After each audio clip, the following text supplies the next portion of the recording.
একটা মানুষ ইন্তেকালের পরে তার দেহকে কবরস্থ করা হোক অথবা তার দেহটা বাঘে খেয়ে ফেলুক, আগুনে পুড়িয়ে দেওয়া হোক, তার দেহের অবস্থা যা হয় হোক সেটা ভিন্ন কথা, কিন্তু সে স্থানান্তরিত হয়ে আলমে বরজখের বাসিন্দা হয়ে যায়।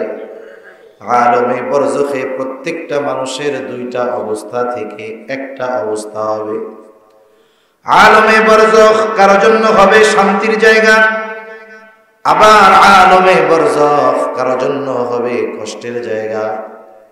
কষ্টটা কতটুকু আর শান্তিটা কতটুকু, যে কবরে শান্তি পাবে ও মনে করবে এটাই মনে হয় জান্নাত, এটাই মনে হয় জান্নাত, কারণ এর চাইতে আরামদায়ক আর কিছুই হতে পারে না।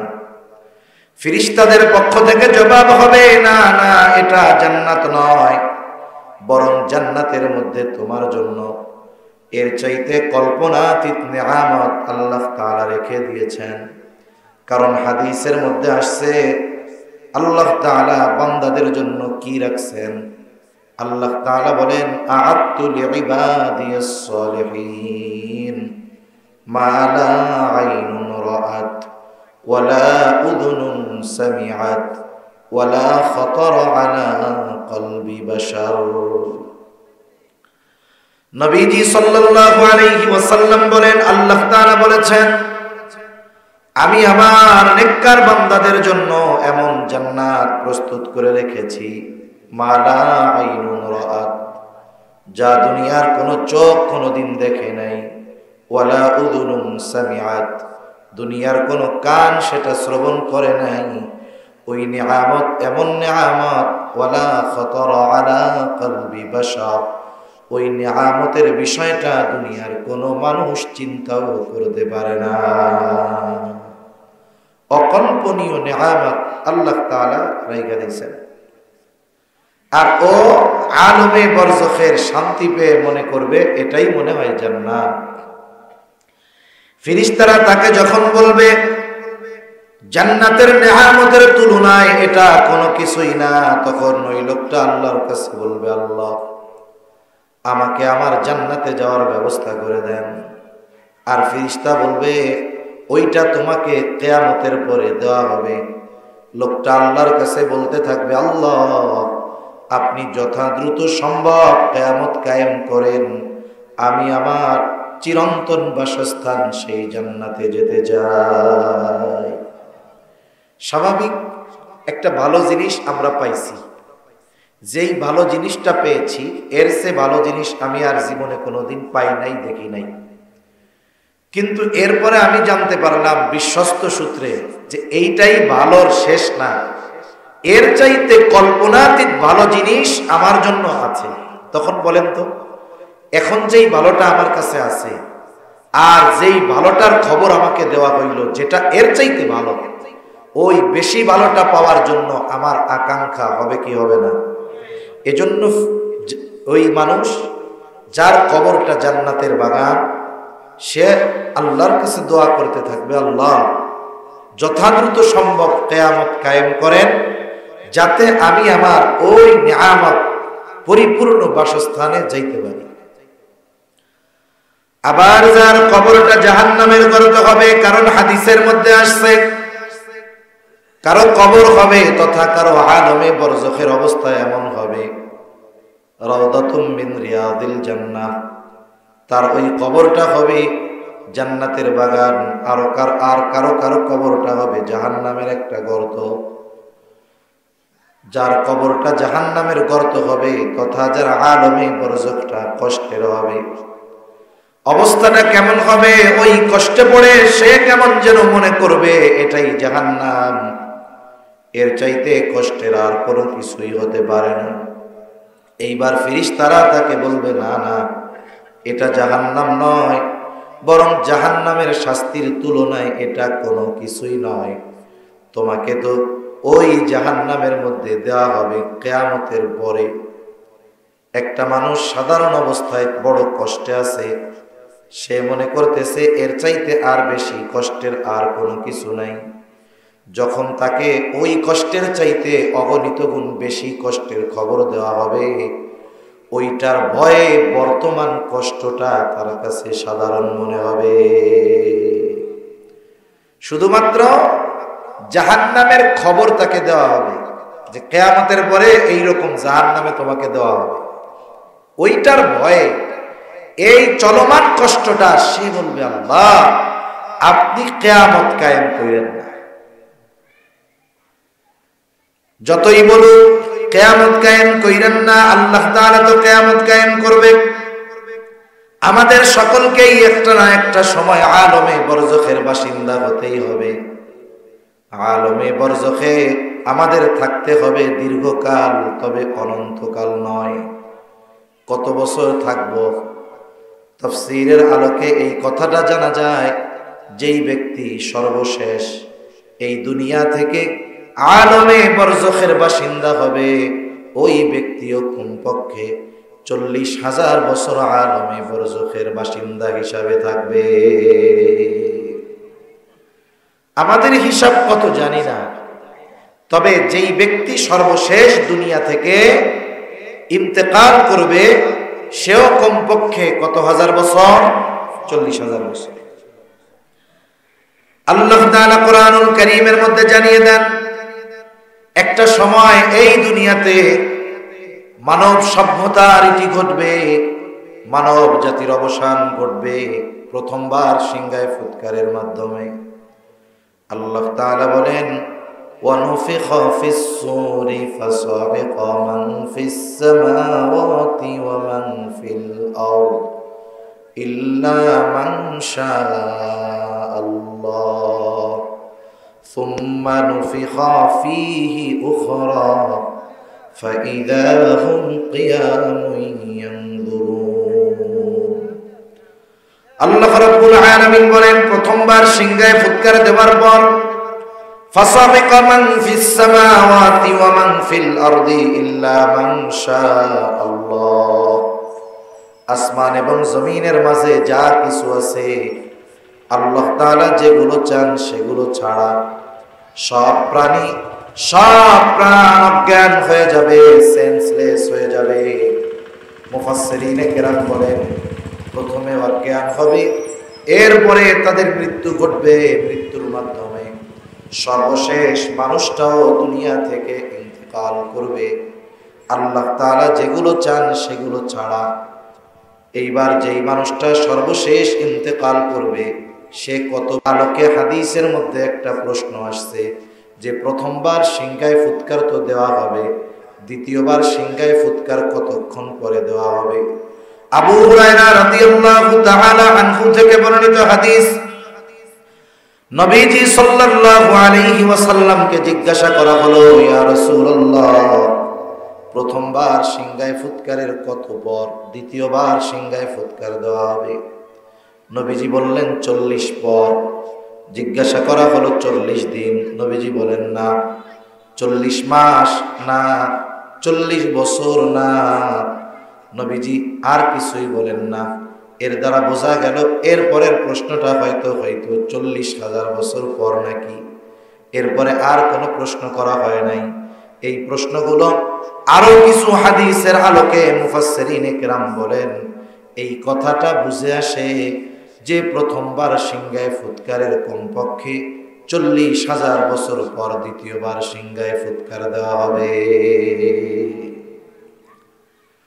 আল্লাহ তাআলা বলেন, ওয়ানুফিখা ফিস-সূর ফাসাইকা মান ফিস-সামাওয়াতি ওয়া মান ফিল-আরদ ইল্লা মান শাআল্লাহ সুম্মা নুফিখা ফীহি উখরা ফাইযা হুম কিয়ামুন ইয়ানজুরুন।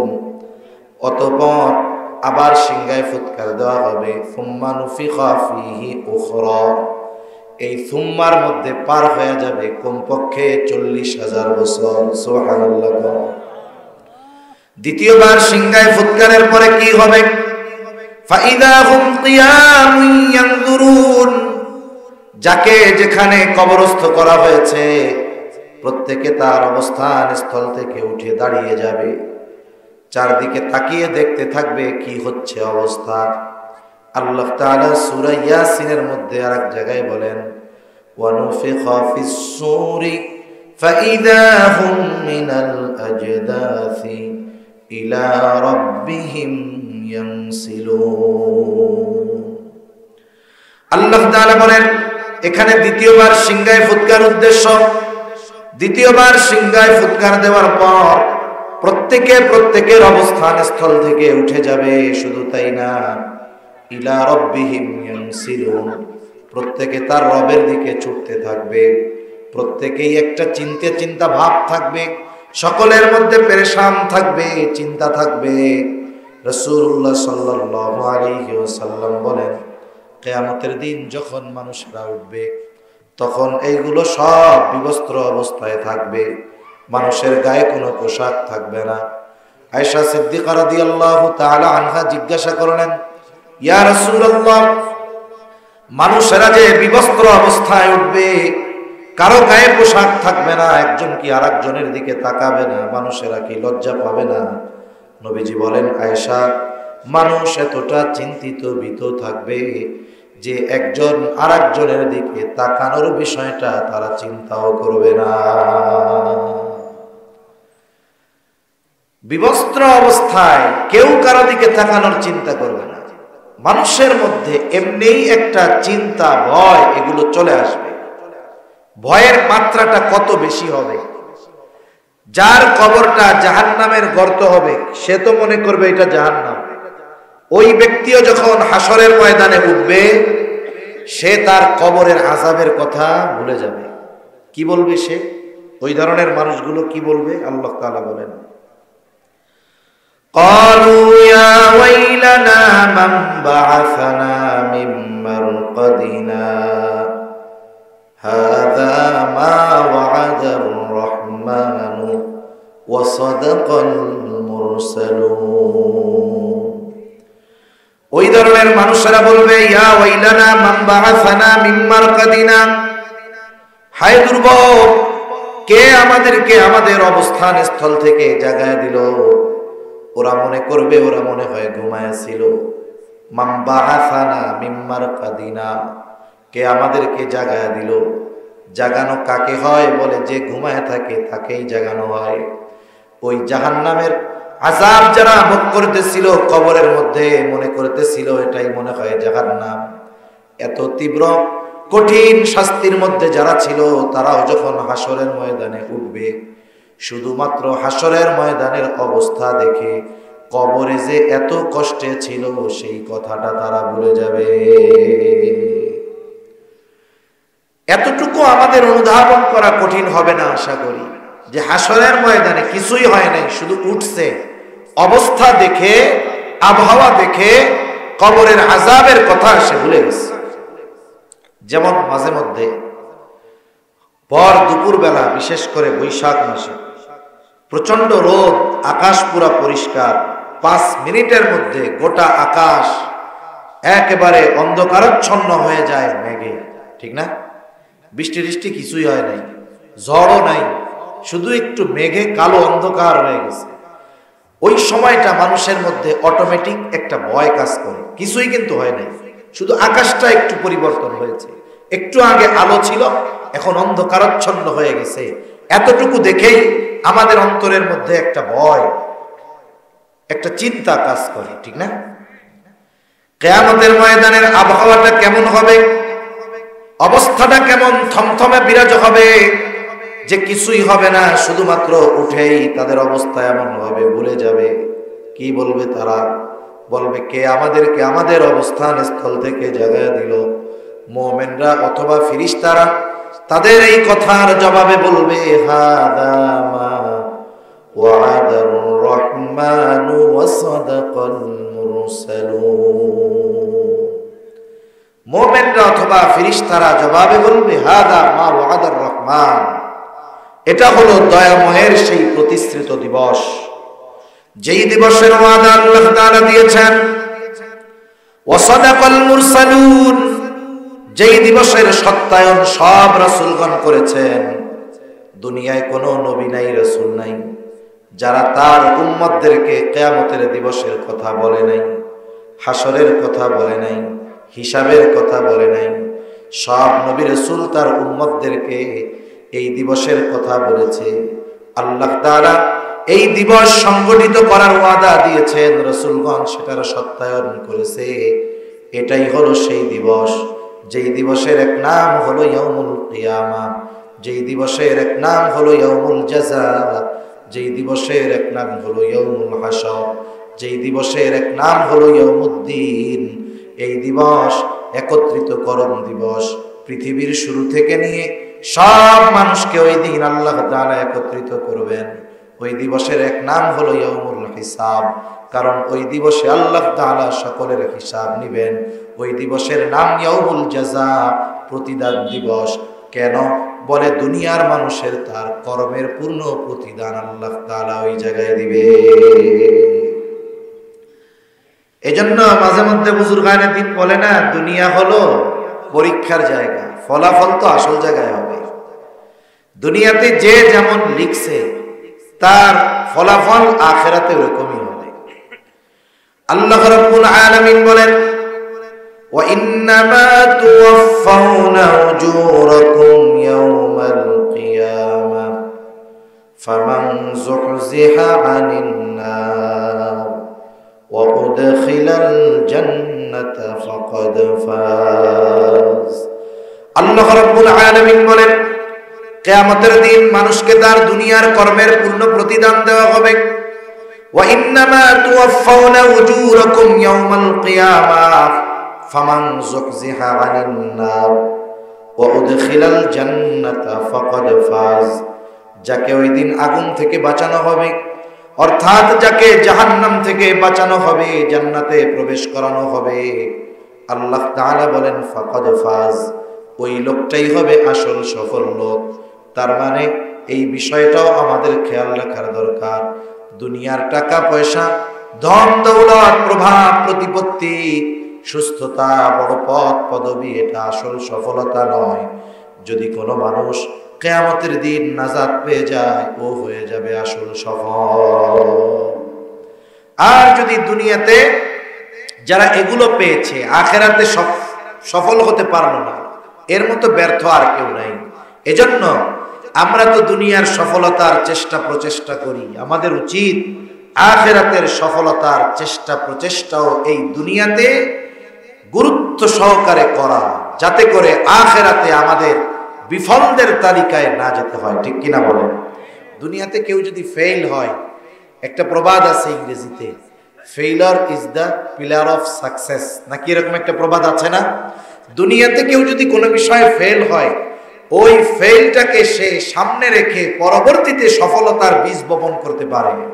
কিন্তু আখিরাতে যে বিফল হবে, ফেল হবে, বলেন তো পুনরায় সফলতা অর্জনের চেষ্টা প্রচেষ্টা করার সুযোগ তার কি আর আছে? তার নাই। এজন্য এই দুনিয়াতে থাকতেই আমরা আখিরাতের সফলতা অর্জনের সর্বোচ্চ প্রচেষ্টা করব। আরেকটা বিষয় আমরা মনে রাখবো যে আল্লাহ তাআলা দুনিয়াতে কখনো কারো কর্মের পূর্ণ প্রতিদান দেন না। দুনিয়াতে অনেক মানুষ ভালো কাজ করে, কেউ যদি এই আশা করে যে আমি আমার ভালো কাজের সব প্রতিদান দুনিয়ায় চাই, হবে না। ইমানদার ভালো কাজ করলে তার ওই ভালো কাজের প্রতিদান আল্লাহ তাআলা দুনিয়াতেও দেন, আখিরাতেও দেন। যদি কোনো ভালো কাজ বেঈমান করে, যার ঈমান নাই, কাফের, অনেক কাফের ভালো কাজ করে, বেঈমান ভালো কাজ করে, তাদের ভালো কাজের প্রতিদান যতটুকু দিবেন আল্লাহ দুনিয়াতেই দিয়ে দেন, আখিরাতে তার কোনো কিছু নাই। কিন্তু ইমানদার যখন ভালো কাজ করে, ইমানদারের এই ভালো কাজের প্রতিদান আল্লাহ তাআলা দুনিয়াতে সামান্য দেন, আখিরাতে বেশি দেন, পরিপূর্ণভাবে দিবেন। এজন্য অনেক সময় দুনিয়াতে ভালো কাজ করে আমরা চিন্তা করি এত ভালো কাজ করলাম, কিন্তু আল্লাহ কিছু দেয় না, আমার আফসোসের কোনো কিছুই নাই। আপনার আমার ভালো কাজের প্রতিদানগুলো আল্লাহ পরিপূর্ণভাবে কিয়ামতের দিন দিবে। আবার দুনিয়াতে যারা মন্দ কাজ করে, জালেম, জুলুম করে, অত্যাচার করে, আমরা আফসোস করি আমারে জালেমগুলা হায়াত পায় বেশি, জালেমগুলা সহজে অসুস্থ হয় না, এইগুলা সহজে অসুস্থ হয় না, মরেও না। এখন কেন? আল্লাহ তাআলা দুনিয়ায় অনেক সময় জালেমদেরকে জুলুম করার সুযোগ দেন, পাপীদেরকে পাপ করার সুযোগ দেন। কেন দেন? বলে ও যত পাপ করবে শাস্তির মাত্রা আল্লাহ তত বাড়াবে। একজন যদি একতলা থেকে পড়ে যায়, মোটামুটি শক্তপোক্ত হলে কিছুই হবে না। ওই লোকটা যদি 10 তলা থেকে পড়ে, বলেন তো ওর অস্তিত্ব থাকবে নাকি? আলুবত্তা হয়ে যাবে না? এই জন্য একজন জালেম যখন জুলুম পাপ বাড়তে থাকে, তার বুঝবেন এই জুলুম বাড়ার সাথে সাথে তার শাস্তির পরিমাণও আল্লাহ তাআলা বাড়াচ্ছেন।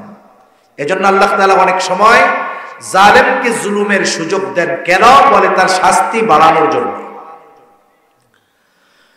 দুনিয়াতে যারা মন্দ কাজ করে, মন্দ কাজের পূর্ণ প্রতিদান আল্লাহ তাআলা দুনিয়ায় দেবেন না। আল্লাহ তাআলা জানায় দেন আখিরাতে তার মন্দ কাজের পূর্ণ প্রতিদান আল্লাহ তাআলা দিবে। এই জন্য দুনিয়াতে যারা পাপাচারে লিপ্ত, জুলুমে লিপ্ত, তাদেরকে যদি আমরা সাময়িক সুখ, স্বাচ্ছন্দ্য, শান্তির মধ্যে দেখি, আফসোস করার কোনো কিছুই নাই যে এত জুলুম করে এরপরেও আল্লাহ এর এত ভালো রাখছে। এই জন্য আফসোস করার কোনো কারণ নাই, কারণ ওই জালেমের জুলুমের পূর্ণ প্রতিদান আল্লাহ তাআলা কিয়ামতে তাকে প্রদান করবে। তাহলে ওই দিন আমাদের দুনিয়ার কর্মের ফলাফল, প্রতিদান আল্লাহ তাআলা দিবেন। প্রতিদান দেওয়ার আগে এই দুনিয়াতে আমরা যেই কর্মগুলো করেছি, কাজ করেছি, এই কাজের ফলাফল, ফাইল আল্লাহ তাআলা আমাদের কাছে পৌঁছায়া দিবেন।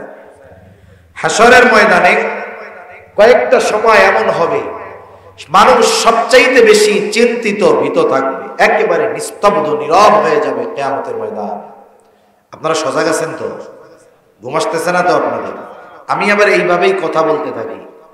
এখন অনেকে যখন আমার ওয়াজ শুনে মাঝে মধ্যে আমারে বলে, হুজুর আমার ঘুম না আসলে আপনার ওয়াজ ছেড়ে দেয়।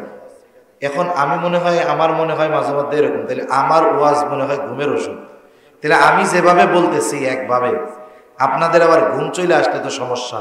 সজাগ আছেন তো? একটু তাকবীর দেন তো, নারায়ে তাকবীর, নারায়ে তাকবীর। মাশাআল্লাহ, একটু খেয়াল দিয়ে শুনি। হাশরের ময়দানে কয়েকটা মুহূর্তে, কয়েকটা সময় মানুষ একেবারে নিস্তব্ধ থাকবে, কোনো কথা হবে না, সকলে চিন্তিত থাকবে, ভীত থাকবে, কি হতে যাচ্ছে। এর মধ্যে একটা সময় হলো যখন আমলনামা দেওয়ার ঘোষণা দেওয়া হবে। আমার আপনার দুনিয়ার কর্মের যেই আমল ফাইল, সেটা আমার আপনার কাছে পৌঁছায় দেওয়া হবে। পরীক্ষার ফলাফল আমার আপনার কাছে পৌঁছায় দেওয়া হবে।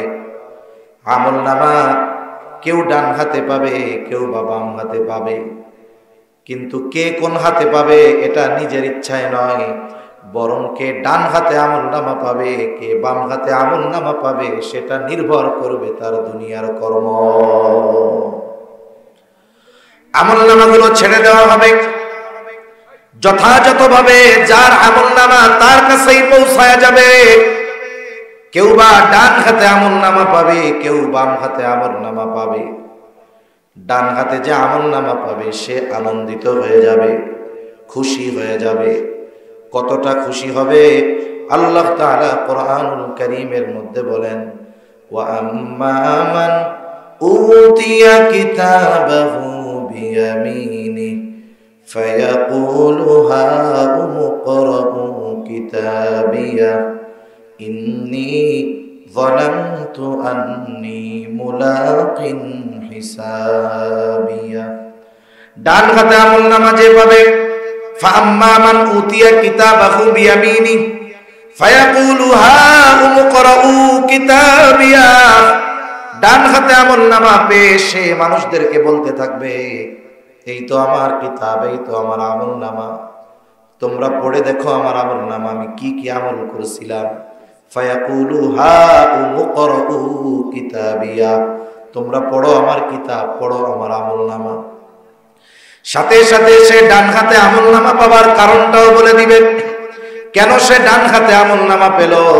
সে বলবে, ইন্নী যালামতু আন্নী মুলাকিন হিসাবিয়া, আমি ডান হাতে আমলনামা পাওয়ার কারণ হলো আমি দুনিয়াতে এই ব্যাপারে দৃঢ় ধারণা রাখতাম, বিশ্বাস রাখতাম যে আমার দুনিয়ার কর্মের হিসাবের মুখোমুখি আল্লাহর সামনে হওয়া লাগবে। আমি দুনিয়াতে এই বিশ্বাস করেছি যে আমি যেই কর্মগুলো দুনিয়াতে করছি, এই কর্মের হিসাবের মুখোমুখি আল্লাহর সামনে হওয়া লাগবে।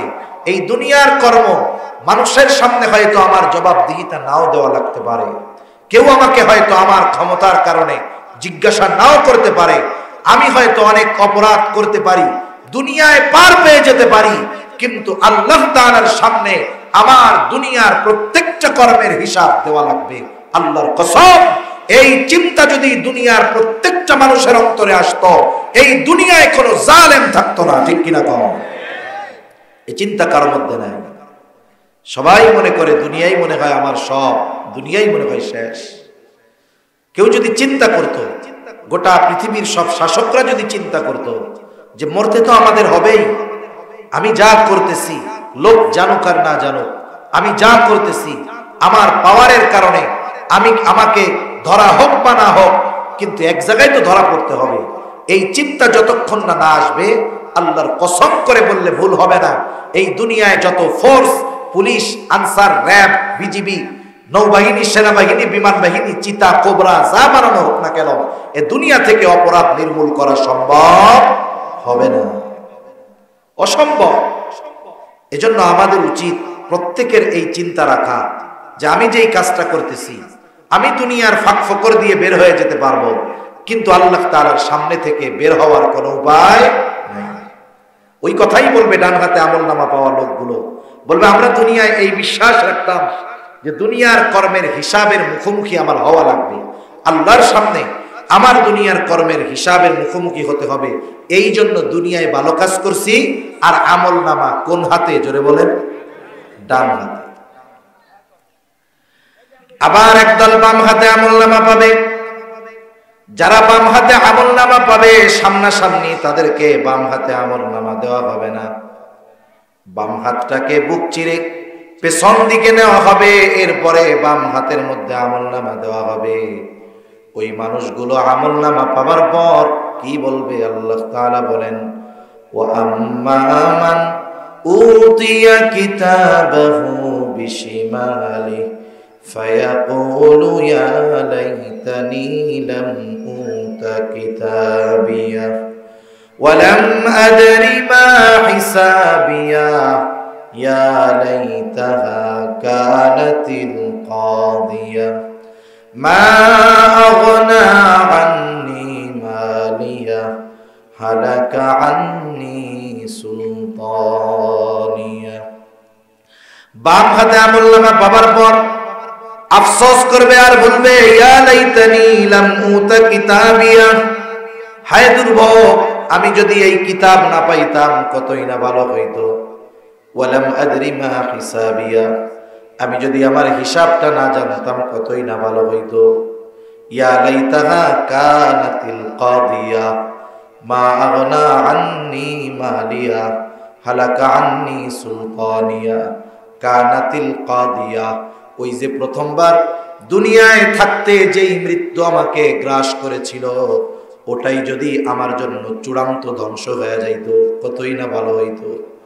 হায় রে, আমার এই ক্ষমতা, আমার এই টাকা, আমার এই সম্পদ, এগুলো কোনো কাজে আসলো না। মা আগনি আন্নি মালিয়া, মা আগনা আন্নি মালিয়া, হায় রে, আমার টাকা, আমার সম্পদ, আমার প্রভাব আমার কোনো কাজে আসলো না, আমার ক্ষমতা কোনো কাজে আসলো না, বরং আমার সম্পদ, আমার ক্ষমতা, আমার প্রভাব প্রতিপত্তি, আমার টাকা পয়সা, এইগুলোই মূলত আমার ধ্বংসের কারণ হয়ে গেল।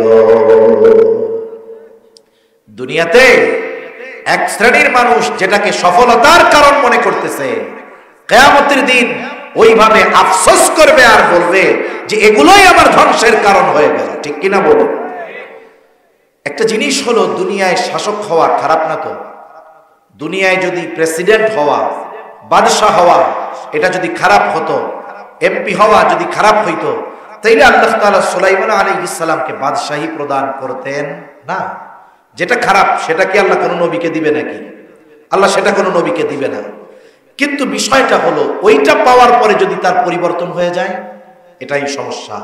একজন চেয়ারম্যান হয়েছে, একজন এমপি হয়েছে, একজন প্রেসিডেন্ট হয়েছে, প্রধানমন্ত্রী হয়েছে, সে যদি ইসলামের পক্ষে থাকে, দ্বীনের পক্ষে থাকে, কল্যাণের পক্ষে থাকে, মানুষের পক্ষে থাকে, আল্লাহ তাআলা এর পুরস্কার কি ঘোষণা করেছেন?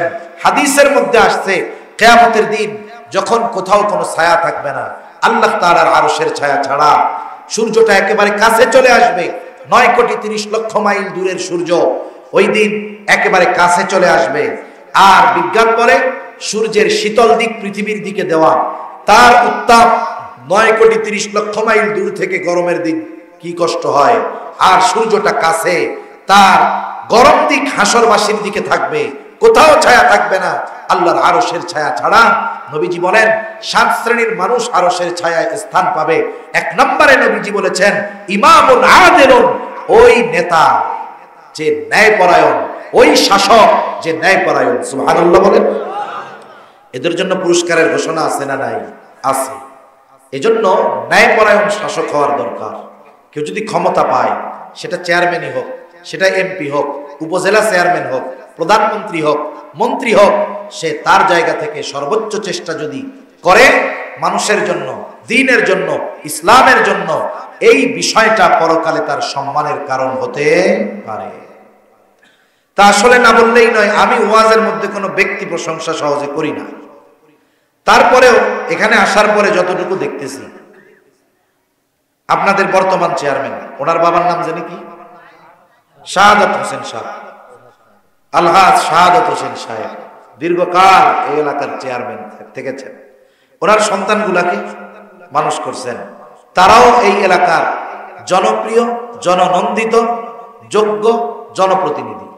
চেয়ারম্যান সাহেব এই ইউনিয়ন পরিষদের চেহারা, আমার তো আল্লাহর রহমতে গোটা বাংলাদেশের কোনো থানা বাকি নাই, কিছু ইউনিয়ন হয়তো যাইতে বাকি আছে। যত জায়গায় গিয়েছি, অনেক জায়গায় গিয়ে ইউনিয়ন পরিষদে সব জায়গায় থাকার ব্যবস্থা আছে, থেকেছি। কিন্তু এখানে এসে যেই পরিবেশ দেখলাম, এটা বাংলাদেশের 5 স্টার হোটেলগুলোর মধ্যেও অনেক জায়গায় এরকম নাই। মেহমানদের জন্য এত সুন্দর ব্যবস্থা, সবচাইতে ভালো লাগছে আজ পর্যন্ত একটা ইউনিয়ন পরিষদের অফিসে গিয়ে মসজিদ পাই নাই। একমাত্র জায়গায় এখানে পাইলাম সুসজ্জিত, সুগোছালো, শুধু গোছালো নয়, সুগোছালো, একজন রুচিশীল ব্যক্তি, এটা এমনিই বোঝা যায়। এরপরে সবচাইতে আরো ভালো কি জিনিস লাগছে, সারা বাংলাদেশের মধ্যে অধিকাংশ জায়গায় দেখি চেয়ারম্যান, উপজেলা চেয়ারম্যান, এমপি হইলে চিন্তা করে মাহফিল বন্ধ করতে পারলে মনে হয় পাওয়ারটা একটু বেশি হইল। কিন্তু আলহামদুলিল্লাহ ওনারা পরিষদের উদ্যোগে তাফসির মাহফিল করেন পরিষদের মাঠে। আল্লাহ তাআলা এনাদের এই খেদমতগুলো কবুল করুক, সকলে বলি আমিন। আল্লাহ তাআলা এইরকম একজন বাবা সুযোগ্য সন্তানগুলো রেখে গেছে। আরেকটা বিষয় খুব ভালো লাগছে, আপনাদের এমপি সাহেব ওলামায়ে কেরামের তত্ত্বাবধানে, ওলামায়ে কেরামের সাথে তার যে ভালো সম্পর্ক। এখনকার পাওয়ার যারা পায়, এদের একটা অভ্যাস হইল পাওয়ার পাইলে হুজুর বিরোধিতা কেমনে করা যায়। পশ্চিমাদের একটু নজরে পড়ার জন্য, ইসলাম বিদ্বেষীদের কাছে একটু ভালো সাজার জন্য এদের উদ্দেশ্য থাকে যে ওলামায়ে কেরাম দাড়ি টুপিওয়ালাদের বিরোধিতা করতে পারলেই হইল। আলহামদুলিল্লাহ আপনাদের এমপি সাহেব, এনারা তো 3 ভাই, তাই না? এমপি সাহেব, উপজেলা চেয়ারম্যান, ইউনিয়ন চেয়ারম্যান, আর একজন আছে। আলহামদুলিল্লাহ এনাদের উদ্যোগ, এনাদের যে সিস্টেম, অনেক কিছু শুনছি, আলহামদুলিল্লাহ খুব ভালো লাগছে। আমরা দোয়া করি আল্লাহ তাআলা ওনাদেরকে ইনসাফের সাথে, ন্যায় পরায়ণতার সাথে দায়িত্বগুলো পালন করার তৌফিক দান করেন। এবং নবীজির যেই ঘোষণা যে একজন সৎ কর্মশীল নেতা, ন্যায়পরায়ণ নেতা, শাসক যে আরশের ছায়ায় স্থান পাবে। যিনি চেয়ারম্যান তিনি তো এই ইউনিয়নের একজন প্রধান, উপজেলা যিনি উপজেলার প্রধান, এমপি যিনি তিনি একটা আসনের প্রধান। আল্লাহ তাআলা ওনাদেরকে যথাযথভাবে দায়িত্বগুলো পালন করে নবীজির ঘোষিত যেই ফজিলত অর্জন করার তৌফিক দান করুন, সকলে বলি আমিন। আসলে ভালো লাগতেছে, এজন্য আপনাদের সাথে আমি এই বিষয়টা শেয়ার করলাম। তাহলে কিয়ামতের দিন বাম হাতে আমলনামা পাবে ওই সমস্ত মানুষগুলো যাদেরকে আল্লাহ তাআলা দুনিয়ায় ক্ষমতা দিয়েছিল, সম্পদ দিয়েছিল, কিন্তু ওই দিন কি করবে? বুঝবে যে আমার এই ক্ষমতা আমার কোনো কাজে আসলো না, এটাই আমার বাম হাতে আমলনামা পাবার কারণ হলো, জাহান্নামে যাওয়ার কারণ হলো। ওই দিন আর কিছু করার থাকবে না। আল্লাহ তাআলা এবার আমলনামাগুলো হাতে পৌঁছিয়ে দিয়ে বলবেন, ইকরা কিতাবাকা কাফা বিনাফসিকাল ইয়াওমা আলাইকা হাসিবা। আল্লাহ তাআলা এবার বলবেন, তুমি পড়ো তোমার কিতাব, পড়ো তোমার আমলনামা। কাফা বিনাফসিকাল ইয়াউমা আলাইকা হাসিবা, তোমার নিজের হিসাব নেওয়ার জন্য তুমি নিজেই যথেষ্ট। যেই মানুষটা গণ্ডমূর্খ, দুনিয়ায় নিজের নামটাও লিখতে পারে না, টিপসই দেওয়া লাগে, ওই কিয়ামতের দিন তাকেও তারা আমলনামা পড়বার যোগ্যতা যিনি দান করবেন তিনি কে? দুনিয়ার প্রযুক্তির কথা শুনলে মাঝে মধ্যে মাথা উল্টাপাল্টা হয়ে যায়। বর্তমানে এই প্রযুক্তি আমাদের দেশে চলে আসছে। মোবাইলের মধ্যে প্রযুক্তি। আপনারে ফোন দিছে একজন চাইনিজ, চায়নার ভাষা। যারা ও দেশে যায় নাই তারা কেউ জানবে? আরে ভাষা তো, শব্দ বাক্য তো বহুদূর, আমরা তো অক্ষরই চিনি না। এখন আপনারে ফোন দিছে চায়না থেকে, আপনিও তার কথা বুঝবেন না, সেও আপনার কথা বুঝবে না। মোবাইলের মধ্যে সফটওয়্যার আছে, আপনি অন করে দিবেন, ও যে কথাগুলো বলবে চায়না ভাষায়, আপনি দিবেন চায়না টু বাংলা, সাথে সাথে ওর কথাগুলো আপনার সামনে বাংলায় লেখা উঠে যাবে। আপনি এবার জবাব দিবেন বাংলা ভাষায়, যেহেতু বাংলায় পড়ছেন বাংলায় জবাব দিবেন, আপনার কথা আবার ওর দেশে গিয়ে চায়না ভাষায় উঠে যাবে। বলেন তো, এই প্রযুক্তি 20 বছর আগে আমরা কেউ কল্পনা করছি? অথচ সারা বিশ্বের মানুষের সাথে কমিউনিকেশন, যোগাযোগ রক্ষা করার এই প্রযুক্তি মানুষের মাথায় ঢেলে দিলেন কে? আরো জোরে বলেন কে? ওই আল্লাহর। তো ওটা সাধারণ ব্যাপার যে আমলনামা পড়ার যোগ্যতা দিবেন, ওটা আল্লাহর একটা সাধারণ একটা জিনিস। ডান হাতে আমলনামা, বাম হাতে আমলনামা সকলে পড়তে পারবে। যে ভালো আমল করেছে সে তো আনন্দিত, আর যে পাপ করেছে অবাক হয়ে বলবে, মালি হাযাল কিতাব লা ইউগাদিরু সগীরাতাও ওয়ালা কাবীরাতান ইল্লা আহসাহা। আমলনামা পড়ে বলবে, মালি হাযাল কিতাব, আইরে এটা কেমন এক আজীবী কিতাব, লা ইউগাদিরু সগীরাতান ওয়ালা কাবীরাতান ইল্লা আহসাহা, একটা ছোট গুনাহও বাদ যায় নাই, বড় গুনাহও বাদ যায় নাই, ছোট একটা নেকের কাজও বাদ যায় নাই, বড় কোন নেকের কাজও বাদ যায় নাই। এক কথায় গোটা হায়াতের ক্ষুদ্র থেকে ক্ষুদ্রাতীত, বৃহৎ থেকে বৃহত্তর, ভালো কাজ হোক আর মন্দ কাজ হোক, সব আমলনামার ভিতরে চলে আসবে। আর একজন মানুষ নিজের আমলনামা পড়েই সে বুঝতে পারবে তার ঠিকানা আজকে জান্নাত হবে নাকি জাহান্নাম হবে। সে নিজেই বুঝতে পারবে যে আজকে আমার পরিণতি কি হবে। প্রত্যেকটা প্রাণ তার কর্মের নিকটে আবদ্ধ থাকবে। মুফাসসিরিনে কেরাম বলেন, পরের আয়াতের দ্বারা এটাই বোঝা যায়, যারা বাম হাতে আমলনামা পাবে তারা তাদের কর্মের কারণে জাহান্নামে আবদ্ধ থাকবে।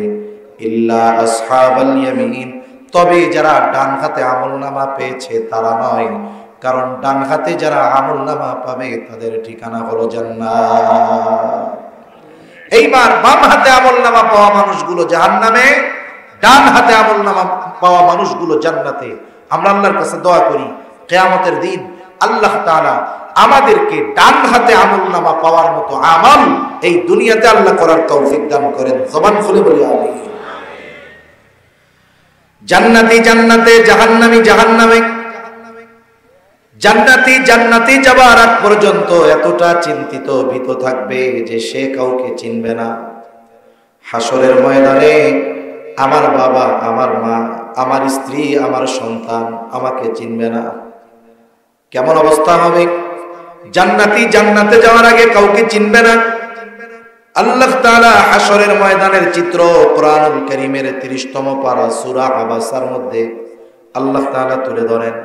আল্লাহ তাআলা ওই দিনের অবস্থার কথা বর্ণনা করে বলেন, ইয়াউমা ইয়াফিরুল মারউ মিন আখিহি ওয়া উম্মিহি ওয়া আবিহি ওয়া সাহিবাতিহি ওয়া বানিহি লিকুল্লি ইমরিইম মিনহুম ইয়াউমাইযিন শা'নুন ইউগনি। আল্লাহ বলেন, কিয়ামতের দিন ভাই ভাইয়ের থেকে পলায়ন করবে, ওয়া উম্মিহি ওয়া আবিহি, পিতামাতার থেকে পলায়ন করবে, ওয়া সাহিবাতিহি ওয়া বানিহি, স্ত্রী সন্তানদের থেকে পলায়ন করবে। একটা পুরুষকে যদি জিজ্ঞাসা করেন, সে তার গোটা জীবন তার পরিবারকে সুখ স্বাচ্ছন্দ্যে রাখার জন্য পরিশ্রম করে, ব্যয় করে, তার গোটা জীবনের সম্পদ মা বাবা সন্তান স্ত্রী কেন্দ্রিক সে অর্জন করে, অথচ কিয়ামতের দিন এই দুনিয়ায় যেই সন্তানের জন্য রক্ত পানি বানিয়ে ফেলল, গোটা হায়াতটাকে সে পরিশ্রমে ডুবায় রাখলো, কিয়ামতের দিন ওই সন্তান ওই স্ত্রী তাকে চিনবে না। প্রত্যেকের থেকে পলায়ন করবে, সকলেই নিজের একটি বিশেষ চিন্তায় চিন্তিত থাকবে। ওই দিন কেউ কাউরে চিনবে না, কিন্তু জান্নাতে যাওয়ার পরে কেউ কাউকে ভুলবে না। দুনিয়ায় একদিনও যার সাথে দেখা হয়েছে, হাসরের ময়দানে যদিও কেউকে সে চিনবে না, কিন্তু জান্নাতে গিয়ে দুনিয়ায় একদিন যার সাথে সাক্ষাৎ হয়েছে, ওই লোকটাকেও সে জান্নাতে খুঁজতে থাকবে। এখন বলেন তো, জান্নাতে গিয়ে কি সে সবার পরিচিত সব মানুষগুলোরে খুঁজে পাবে? জোরে বলেন না, পাবে? পাবে না। তাদের মধ্যে জানার ইচ্ছা, দুনিয়ায় আমার এত বন্ধু ছিল, আত্মীয় স্বজন ছিল, কোথায় গেল? তাফসীর ইবনে কাসীরের মধ্যে এসেছে, আল্লাহ তাআলা জান্নাতি আর জাহান্নামীদের মধ্যে দেখা এবং কথাবার্তার ব্যবস্থা আল্লাহ করে দিবে। সুবহানাল্লাহ। জান্নাতি জাহান্নামীকে দেখবে, জাহান্নামী জান্নাতীকে দেখবে। জান্নাতি যখন জাহান্নামের দিকে তাকায় দেখবে, তার অনেক আপনজন, প্রিয়জন, বন্ধু বান্ধব, আত্মীয় স্বজন জাহান্নামের কষ্ট ভোগ করতেছে। ওই অবস্থা দেখে জান্নাতি আল্লাহর দরবারে কৃতজ্ঞতার মাত্রা বাড়ায় দিবে আর বলবে, আল্লাহ, আপনি যদি আমার প্রতি দয়া না করতেন তাহলে হয়তো আজকে আমাকেও ওর সাথে জাহান্নামে থাকা লাগতো। শুকরিয়া আদায় করতে থাকবে, আল্লাহর কাছে কৃতজ্ঞতার মাত্রা বাড়ায় দিবে। জাহান্নামীও জান্নাতীকে দেখবে, জাহান্নামীও জান্নাতের মধ্যে তাকায় দেখবে তার অনেক আপনজন, প্রিয়জন, বন্ধু বান্ধব, আত্মীয় স্বজন জান্নাতের নাজ নেয়ামত ভোগ করতেছে। এই দৃশ্যটা দেখবার পর ওর অন্তরের মধ্যে আফসোস জাগ্রত হবে। হায় রে, ওই বন্ধুর সাথে তো আমি একই স্কুলে পড়তাম, একই মাঠে খেলাধুলা করতাম, একই বাজারে ব্যবসা বাণিজ্য করতাম। আহারে, ওর সাথে যদি বাকি সব সময়টা যদি কাটাইতাম, আজকে হয়তো আমাকে জাহান্নামে থাকা লাগতো না, আমিও ওর সাথে জান্নাতের অধিবাসী হতে পারতাম। দুনিয়ার কিছু মানুষের কিছু কথা, কর্ম, কাজের জন্য সে আফসোস করবে যে দুনিয়া ওই কাজটা যদি করতাম, ওইভাবে যদি চলতাম, তাহলে তো আজকে আমি জান্নাতে থাকতে পারতাম। এই যে আফসোস, এই আফসোস তার কষ্টকে বহুগুণ বাড়িয়ে দিবে। এখন কথা হতে পারে, আফসোস কষ্ট বাড়ায় কেমনে? মানুষ অনেক সময় অনেক কিছু একেবারে কাছে গিয়ে পাওয়ার আশা, কাছে যাইয়া মিস করে, তখন তার আফসোস লাগে না যে আরে একটুর জন্য পাইলাম না। এই যে একটুর জন্য পাইলাম না, এই আফসোসটা জুয়ান কালে যদি হয়, বুড়া কালেও আফসোসটা থাকে, ঠিক কিনা বলেন? স্বাভাবিক। জাহান্নামীরা জাহান্নামের মধ্যে কষ্ট থাকবে দেখে তাদের আফসোসের কারণে কষ্ট আরো বেশি অনুভব হবে। জান্নাতীদের মনে এবার জানতে মন চায়, এরা যে জাহান্নামে গেল, কেন গেল? দুনিয়ায় তো একই সোসাইটিতে বসবাস করতাম, একই সমাজে থাকতাম, একই এলাকায় থাকতাম, এরা জাহান্নামে যাওয়ার কারণ কি? আল্লাহ তাআলা সেই কথাও বলেন, জান্নাতীরা পরস্পর এই বিষয়গুলো আলোচনা করবে। ফি জান্নাতিন ইয়াতাসাআলুনা আনিল মুজরিমিন। আল্লাহ তাআলা কথা বলার সুযোগ করে দিবেন। জান্নাতীরা পরস্পর ওই মুজরিম, পাপী তথা জাহান্নামীদেরকে জিজ্ঞাসা করবে, মা সালাকাকুম ফি সাকার, কোন কারণে তোমরা সাকারের অধিবাসী হইলা? কোন কারণে তোমরা জাহান্নামী হইলা? জান্নাতীরা জাহান্নামীদেরকে প্রশ্ন করবে, কেন জাহান্নামী হইলা? এইবার জাহান্নামীরা জান্নাতীদের এই প্রশ্নের জবাব দিবে। এইবার তারা তাদের জাহান্নামে যাওয়ার কারণগুলো বলবে। আমি যেই আলোচনাগুলো আপনাদের খেদমতে মূলত করতে চাই, শেষ প্রান্তের দিকে চলে আসছি। মূল কথা হলো, দুনিয়ার কোনো মানুষ নাই যে জাহান্নামে যেতে চায়। যারা ধর্মে বিশ্বাস করে, হক মুসলমান, হক হিন্দু, হক ধর্ম, হক খ্রিস্টান, হক বৌদ্ধ, কেউ নরকে যেতে চায় না, কেউ জাহান্নামে যেতে চায় না। প্রত্যেক ধর্মের প্রত্যেকটা মানুষ জান্নাতে যেতে চায়, স্বর্গে যেতে চায়। ঠিক কিনা? কেউ আসেননি দুই একজন যে না আমরা জাহান্নামে যাইতে চাই? আসেনি দুই একজনই জায়গায়? কেউ যাইতে চায় না। বরং ভালোর চাইতে খারাপ যেটা, ওইটা আরো আগে জান্নাতে যাইতে চায়। আপনাদের এলাকায় মনে হয় এরকম লোক নাই যে নামাজি, নামাজ কালাম পড়ে না, উল্টাপাল্টা কাম কাজ করে। ও কয় আমি নামাজ না পড়লে কি হবে, আমি ইমান ঠিক আছে, আমি ওগো আগে জান্নাতে যাবো। কেন যাবি? ও তো নামাজ কালাম পড়ছে, ওর হিসাব কিতাব দেওয়া লাগবে। আমি তো পড়ি নাই, আমার তো হিসাব নাই, আল্লাহ মাফ করে দিতে পারে, জান্নাতে চলে যাবে। শয়তান চিন্তা করে তোর মতো লোকই তো দরকার আমার, ঠিক না? সেই বেটা ইবাদত কইরা ভয় আছে যে জান্নাতে যাইতে পারি কিনা, আর ও ইবাদত না কইরা নিশ্চিন্তে আছে যে ওর আগে আমি জান্নাতে চলে যাব। এজন্য আমরা কেউ জাহান্নামে যেতে চাই না। জাহান্নাম থেকে যদি বাঁচতে চাই, জাহান্নামীরা কেন জাহান্নামে গেল ওই কারণগুলো জানার দরকার। ওই কারণগুলো যদি আমাদের মধ্যে থাকে, আমরা যতই জান্নাতের দাবিদার হই কাজ হবে না। ওই কারণগুলো আমাদের মধ্য থেকে বের করতে পারলেই জান্নাতে যাওয়া যাবে। ঠিক কিনা বলুন? আমি বেশি সময় আর কষ্ট দিব না আপনাদের, বেশি সময় কষ্ট দিব না। এমনি 1 ঘন্টা 1 ঘন্টার উপরে কথা বলি না, 1 ঘন্টা পার হয়ে গেছে। 20-25 মিনিট সবরের সাথে ধৈর্যের সাথে শোনা যাবে তো ইনশাআল্লাহ। জাহান্নামীরা এবার বলবে, একটা প্রশ্ন এখানে আছে যে হুজুর এখনো তো আছি দুনিয়ায়, এখনো তো দুনিয়ার জগতে আছি, তাইলে আল্লাহ তাআলা জান্নাতি আর জাহান্নামীদের মধ্যে কথাবার্তাটা পাইলেন কোথায়? আরো জানায় দিছে 1500 বছর আগে দুনিয়ায়। এই কোরআন 1500 বছর আগে দুনিয়ায় নাজিল করেছেন আল্লাহ, কিন্তু এর আগে এই কোরআন তো লৌহে মাহফুজের মধ্যে ছিল। এত আগে আল্লাহ তাআলা পাইলেন কোথায়? আমরা যেহেতু ইমানদার, আল্লাহর প্রতি আমাদের বিশ্বাস, কথাটা অল্পতে বুঝতে পারবো আশা করি। আমাদের কাছে সময়টা 3 ভাগে বিভক্ত। একটা হলো অতীতকাল, বর্তমানকাল, ভবিষ্যৎকাল। তাহলে আমাদের কাছে কাল কয়টা বলেন? আমাদের কাছে সময়টা 3 ভাগে বিভক্ত, কিছু অতীতকাল, বর্তমানকাল, ভবিষ্যৎকাল। কিন্তু আল্লাহ তাআলা হলেন সময়ের স্রষ্টা, যিনি সময়কে সৃষ্টি করেছেন। ওনার কাছে কোনো কাল নাই, ওনার কাছে সব প্রেজেন্ট, বর্তমান কাল। তাহলে আমার কাছে যেটা অতীত, আল্লাহ তাআলার কাছে সেটা বর্তমান। আমার কাছে যেটা ভবিষ্যৎ, আল্লাহ তাআলার কাছেও সেটা বর্তমান। এতটুকু বিশ্বাস রাখলে হবে যে আল্লাহ সময়ের স্রষ্টা। এজন্য ওনার কাছে সময় 3 ভাগে বিভক্ত নয়, বরং ওনার কাছে সব সামনে, সব বর্তমান। যেটা আমাদের কাছে হবে সেটা আল্লাহর কাছে হয়ে গেছে। যেটা আমাদের কাছে হবে মানে ভবিষ্যৎ, ভবিষ্যৎ কি আল্লাহ তাআলা সেটা জানেন। সেজন্য আল্লাহ তাআলা বান্দার প্রতি তো আল্লাহ তাআলার দয়া মায়া রহমতের শেষ নাই। কোরআনুল কারীমের মধ্যে আল্লাহ তাআলা বান্দা আখিরাতে যেন সফল হয়, জান্নাতে যায়, জাহান্নাম থেকে বাঁচে, সতর্ক হয়, এজন্য সব ধরনের সতর্কতা, সতর্কবাণী, প্রসেস আল্লাহ তাআলা বান্দাকে সুস্পষ্টভাবে জানায় দিয়েছে। সুবহানাল্লাহ। আসলে আমাদের ব্যর্থতা, আমাদের সময়ের অভাব। আমরা চিন্তা করি এত ব্যস্ত টাইম আছে, আমরা তো সারা বছরে 1 খতম কোরআন রিডিংও পড়ার টাইম পাই না। অনেক মানুষ আছে, জিজ্ঞাসা করলে বাস্তবতা এটা, যে 1 খতম কোরআন সারা বছর নয়, অনেক মানুষ যদি খোঁজ করা হয় গোটা জিন্দেগিতে একটা খতম কোরআন দীক্ষা পড়ার সুযোগ হয় নাই। আছে না নাই?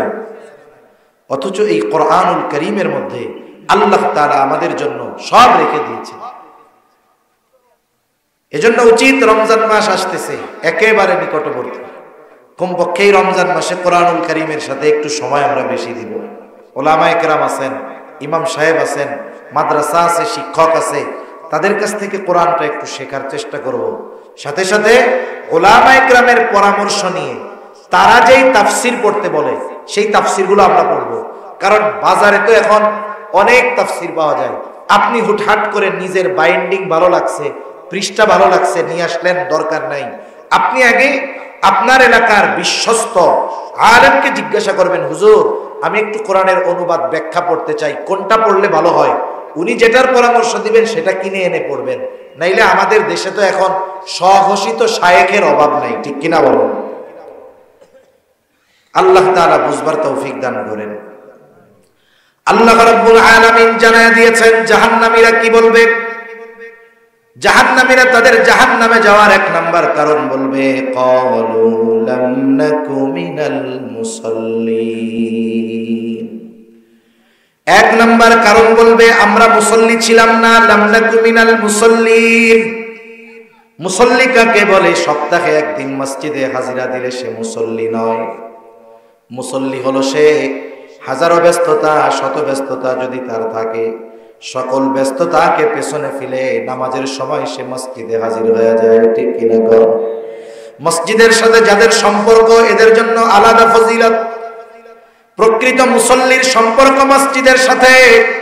সে ফজরের নামাজ পড়ে জমির কাজের জন্য বের হয়, তার অন্তরের মধ্যে চিন্তা থাকে জোহরের আজান হবে তো আর থাকা যাবে না, দৌড়িয়ে চলে যেতে হবে নামাজের জন্য মসজিদে। এই যে মসজিদের সাথে তার একটা কানেকশন, লাভটা কি? বলে কিয়ামতের দিন 7 শ্রেণীর মানুষের মধ্যে যারা আরশের ছায়া পাবে তারাও একজন। তারা কারা? বলে রাজুলুন কলবুহু মুআল্লাকুম ফিল মাসাজিদ। ওই ব্যক্তি আরশের ছায়ায় স্থান পাবে যার অন্তরটা সর্বদা মসজিদের সাথে লাগানো থাকতো।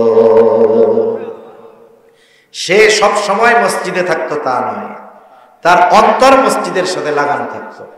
যেমন আপনাদের এলাকায় কিছু ছেলে পেলে প্রবাসে আসেনি, আছে না, বিদেশে থাকে, দেখবেন মার কাছে ফোন দেয়, আব্বার কাছে ফোন দেয়। প্রবাসে তো কেউ নাই।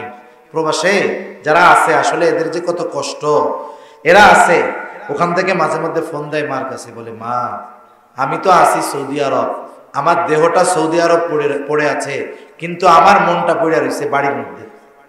আমার দেহ আছে সৌদি, দেহ আছে দুবাই, কিন্তু মনটা পড়ে আছে কোথায়? বাড়ির মধ্যে। ওই জন্য এই মুসল্লি, আসল মুসল্লি যেখানেই যাক তার মন থাকে মসজিদের মধ্যে। এই লোক যারা এই ধরনের গুণ যারা অর্জন করেছে এরাই প্রকৃত মুসল্লি। আর প্রকৃত মুসল্লি আরশের ছায়া ও স্থান পাবে। সুবহানাল্লাহ। তাহলে তারা বলবে লাম নাকু মিনাল মুসাল্লিন, আমরা মুসল্লি ছিলাম না। এখন প্রশ্ন হলো আমাদের সমাজে কিন্তু অধিকাংশ মানুষ মুসল্লি নয়, অধিকাংশ মানুষ কিন্তু মুসল্লি না। এই যে দেখেন গোটা দুনিয়ার মধ্যে মুসলমানেরা নির্যাতিত, নিষ্পেষিত, নিপীড়িত, অথচ আমরা আমাদের ঢাকা শহরের মধ্যে দেখি জুমার দিন 6 তলা মসজিদ 10 তলা বইরা যায়, আবার রাস্তায় থাকে আরো 10 তলার চাইতে বেশি মানুষ। যেই মসজিদে জুমার দিন এমন অবস্থা, ওই মসজিদ মহল্লার মসজিদ, ওই দিনের আসরের নামাজ নিচের কাতারগুলোও সব ভরে না, ঠিক কিনা গণ? আমাদের অবস্থা হলো এইরকম। আবার ওই দিনের ফজরের নামাজে গিয়া দেখবেন প্রথম কাতারটাও ঠিক মতো ভরে না। তাহলে কেমন করে আমরা জালেমের বিরুদ্ধে রুখে দাঁড়াবো? একটা সময় গোটা আরব আর ইসরায়েল যুদ্ধ হয়েছিল। আরব দেশ সব একদিক, ইসরায়েল আর একদিক। ইসরায়েলের প্রধানমন্ত্রীরা তখন জিজ্ঞাসা করতেছে, তখন তো ওরা এত শক্তিশালী হয় নাই, ওদেরকে জিজ্ঞাসা করছে আপনি যে একা গোটা আরবের বিরুদ্ধে যুদ্ধে লিপ্ত হইতে চান, আপনি পারবেন? বলে হ্যাঁ আমি পারবো। এটা সত্য না মিথ্যা এই ইতিহাস আমার জানা নাই, আমি কয়েকজন বিশ্বস্ত মানুষের কাছ থেকে শুনছি তাই বলতেছি, কিন্তু শিক্ষণীয় বিষয় আছে। অনেক সময় গল্প এটা হতে পারে বানানো, কিন্তু শিক্ষণীয় বিষয়টা কি একটু শুনেন। আমি পারবো। কেন পারবেন? কারণ মুসলমানরা ততদিন আমাদের সাথে পারবে না, ওরা সংখ্যায় যত বেশি হোক ততদিন আমাদের সাথে পারবে না। বলে কতদিন? কয় যতদিন ওদের জুমার নামাজ আর ফজরের নামাজে মুসল্লি সমান না হবে। বলেন তো যার উপরে জুমা ফরজ ওর উপরে কি ফজরের নামাজটা ফরজ না? তাইলে ও জুমার নামাজে এত গুরুত্ব দেয়, ফজরের নামাজের গুরুত্ব নাই কেন? তার কথা যে যতদিন ওদের জুমার মুসল্লি আর ফজরের মুসল্লি সমান না হবে ততদিন ওরা আমাদের সাথে পারবে না, সংখ্যায় যত হোক।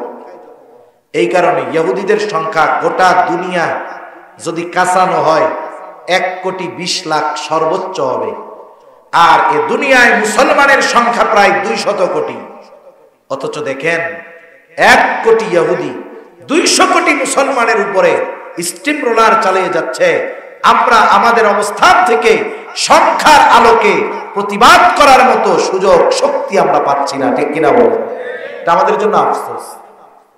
আরব দেশগুলোর মুখে কুলুপ এঁটে গেছে, এটা আমাদের জন্য দুঃখের বিষয়। তাহলে তারা বলে আমরা মুসল্লি ছিলাম না, আমরা মুসল্লি হব। এখন আমাদের সমাজে অধিকাংশ মানুষ মুসল্লি নয় কেন, তথা 5 ওয়াক্ত নামাজ পড়ে না কেন? কারণগুলো যদি ঘাটেন, অন্যতম কারণ একটি পাওয়া যাবে, মানুষ তার কর্মের কারণে নামাজ পড়ার সুযোগ পায় না।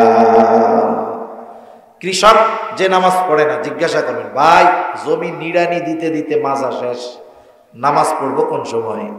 ভ্যানওয়ালা নামাজ পড়ে না, আরে ভাই কিস্তি উঠাইছি তো সুদের কিস্তি, এইটা দিতে দিতে জীবন শেষ, নামাজ পড়বো কোন সময়?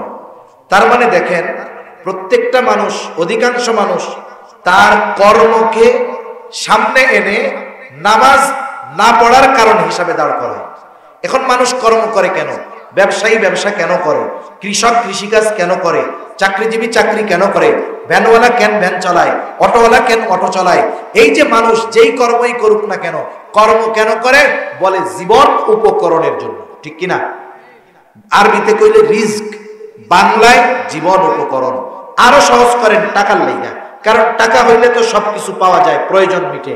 মূল কথা হলো রিজিক উপার্জনের চিন্তায় নামাজ পড়ার টাইম পায় না। কথা বুঝেন নাই? কাজের বাহানাটা যে দেয়, কাজটা কেন করে? বলে রিজিকের জন্য করি। এখন এই রিজিক উপার্জন করতে গিয়ে নামাজ পড়ার টাইম পায় না। এখন আমি আপনাদের জিজ্ঞাসা করি, একটু জবান খুলে জবাব দিবেন, বলেন তো রিজিকের মালিক কে? আরো জোরে কে? রিজিকের মালিক আল্লাহ। এটা আমরা মনে প্রাণে বিশ্বাস করি। আমার কর্ম আমাকে রিজিক দেয় না, বরং রিজিক দেন আল্লাহ। রিজিকের মালিক, রিজিক পাওয়ার পদ্ধতি সুস্পষ্টভাবে বলে দিয়েছেন। একটা মানুষ শুধু তার কর্মের দ্বারা রিজিক উপার্জন করতে পারে না, বৈধ কর্ম করার সাথে সাথে রাজ্জাকের কথাও তাকে মানতে হয়, শুনতে হয়। তাহলে দেখা যাবে বাস্তবে সে বরকতময় রিজিক পাবে। রাজ্জাক রিজিক পাওয়ার পদ্ধতি জানায় দিয়া বলেন, ওয়া'মুরু আহলাকা বিসসালাতি ওয়াসতাবির আলাইহা লা নাসআলুকা রিজকা নাহনু নারযুকুকা ওয়াল আকিবাতু লিত্তাকওয়া। আল্লাহ রাব্বুল আলামিন বলেন, ওয়া'মুর আহলাকা বিসসালাতি ওয়াসতাবির আলাইহা, তুমি তোমার অধীনস্থ যারা আছে তাদেরকে নামাজের আদেশ দাও। ওয়াসতাবির আলাইহা, তুমিও তার উপরে অটল থাকো। একটু খেয়াল দিয়ে কথাটা শুনবেন। আল্লাহ তাআলা বলতেছে, তোমার অধীনস্থ যারা আছে তাদেরকে নামাজের আদেশ দাও, তুমিও নামাজের উপরে অটল থাকো। তুমি নামাজি, ঘরের মানুষ নামাজি, অর্থাৎ তুমিও মুসল্লি, ঘরের মানুষও মুসল্লি। কি লাভ? আল্লাহ তাআলা বলেন, লা নাসআলুকা রিজকা, বান্দা আমি আল্লাহ তোমার কাছে রিজিক চাই না। তোমরা যদি সকলে মুসল্লি হয়ে যাও, নাহনু নারযুকুকা, মুসল্লি হওয়ার কারণে আমি আল্লাহ তোমাদেরকে রিজিক দিয়ে দিব। রিজিক পরিমাণের উপরে নির্ভর করে না। অনেকে আছে 1 লাখ মাসে কামাই কইরাও ওর মাস শেষে ঋণ হইতে হয়।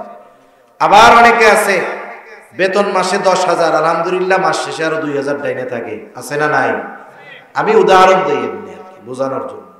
আমাদের দেশের সবচাইতে বড় দায়িত্বশীল ব্যক্তিরা হলেন মসজিদের ইমাম সাহেবরা। কিন্তু বাস্তবতা হলো এনাদের সম্মান দায়িত্ব বড়, কিন্তু সম্মানীটা বড়ই কম, ঠিক না? সম্মানী বড়ই কম। আপনাদের এমপি সাহেব এই বিষয়ে মনে হয় পার্লামেন্টে বলছে, যে আল্লাহ তাআলা তাকে উত্তম বিনিময় দান করুক। বাস্তবতা হলো সম্মানী অনেক কম। ওনাদেরকে যেই সম্মানী দেওয়া হয়, বাস্তবতা হলো যে ওই সম্মানী বা ওই বেতন দিয়ে সাধারণত একটা পরিবার 1 মাস নয় 15-20 দিন চালানো কঠিন, ঠিক কিনা বলেন? 10, 12, 15, 20,000 টাকা ইমাম সাহেবের বেতন খুব কমই আছে। ঢাকা শহরে 20,000 টাকা বেতনের মসজিদের ইমামের বেতন খুব কম আছে। এখন এরপরেও চলে কেন? চলারও কিছু কারণ তো আছে।